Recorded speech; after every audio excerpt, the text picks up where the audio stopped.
Oleksandr Gvozdyk scores a 6-round TKO win over Tommy Karpency.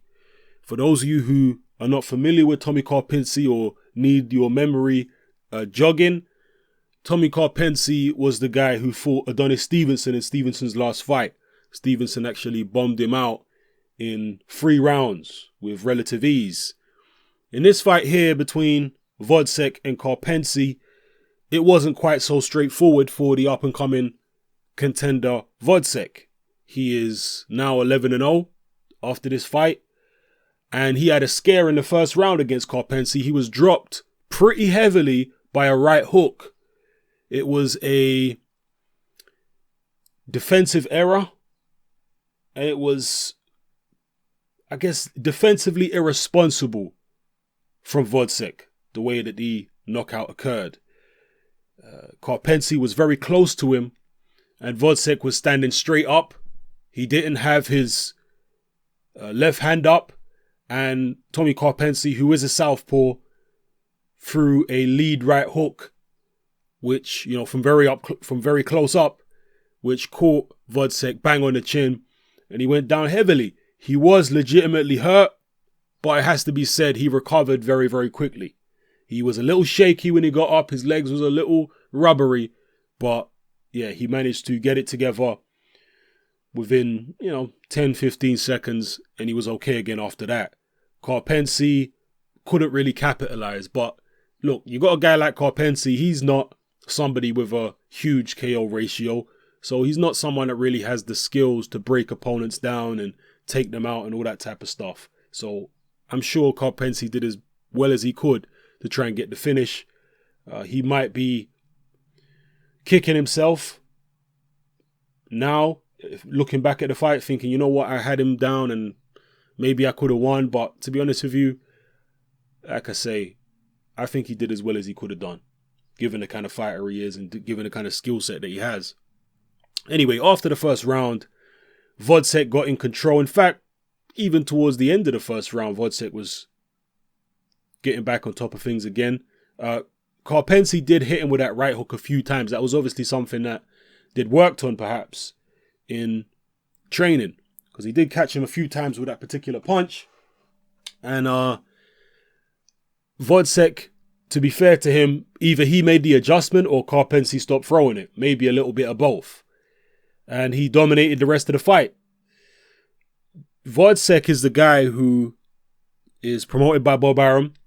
And I made a video about this not too long ago. Bob Arum has been saying that he thinks Gvozdyk could knock out Adonis Stevenson right now, and in 6 months' time, he would have him beaten Sergey Kovalev. Well, that could be a little ambitious there from Bob Arum on that particular form, on this particular form against Tommy Karpency. I would definitely pick both Stevenson and Kovalev to beat Gvozdyk. But as I say, he's only 11-0. He's got plenty of time, plenty of development. I think he's 29 years old at the moment. So, he's still fairly young, relatively young for modern day boxing for a light heavyweight. Certainly younger than Stevenson and Kovalev. So he's got time. I don't think that him getting dropped by Karpency was that alarming. I mean, it was in the first round. He was caught cold. I don't necessarily think it's an indication that he has a glass jaw or anything like that. He's obviously he don't have an iron jaw. But just to put things in perspective, we do know that Kovalev was dropped by Darnell Boone. So was Adonis Stevenson. So was Andre Ward. So even Beterbiev has been dropped, although I don't really think Beterbiev was hurt. I think it was a balance issue. He got dropped in his career, in his professional career. So, yeah, I don't want to get too carried away or go too overboard with the fact that he got dropped in the first round. These things do happen. We have to see what happens next time he gets cracked on the chin by somebody that has a little bit of power. Tommy Karpency, not known as a big puncher, but the way the punch landed, if you've seen the fight, it couldn't have landed any cleaner. And Gvozdyk clearly didn't see the punch coming because it was thrown so close in. And Karpency, got plenty of leverage on it, landed bang on his chin. So, not that alarming, but certainly if Karpency could drop him, then obviously the likes of Kovalev, Stevenson, etc. will be able to drop him. And when you're talking about guys who hit as hard as they do, only an iron-jawed fighter would be able to take their clean shots bang on the chin without being hurt or going down. You'd have to be literally iron-jawed, because both of them guys hit extremely hard. So, yeah, let me know what you think about Gvozdyk's performance against Karpency, people. It was workmanlike after the first round. He didn't dazzle or anything like that. Perhaps he felt a little embarrassed. Perhaps he was knocked a little bit off his game by that first round knockdown that he suffered. I don't know. But he didn't look particularly scintillating after. He managed to get the stoppage in workmanlike fashion. He bust up Karpency's face. Karpency actually took a knee and didn't get back up. So he essentially quit, but he taken a hell of a lot of punishment. I don't think I'm going to be too harsh on the guy. Let me know what you think about Oleksandr Gvozdyk, people. What did you make of the performance? 11-0. How long do you think it's going to be until he is ready for the likes of Stevenson and Kovalev?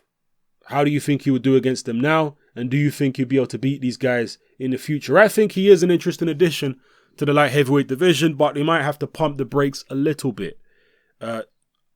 Perhaps because it was Karpency, it was somebody who he didn't really look at as a big puncher or whatnot. That's why there was the defensive lapse in the first round, because he just wasn't mentally switched on. He didn't perceive any threat there in terms of punching power. So perhaps against a bigger puncher, he wouldn't be making those type of mistakes and he'd be a lot more careful. We have to bear that in mind. Anyway, let me know how you feel, people. Drop your comments in the comment section below. It's your boy Hatman. I'm out.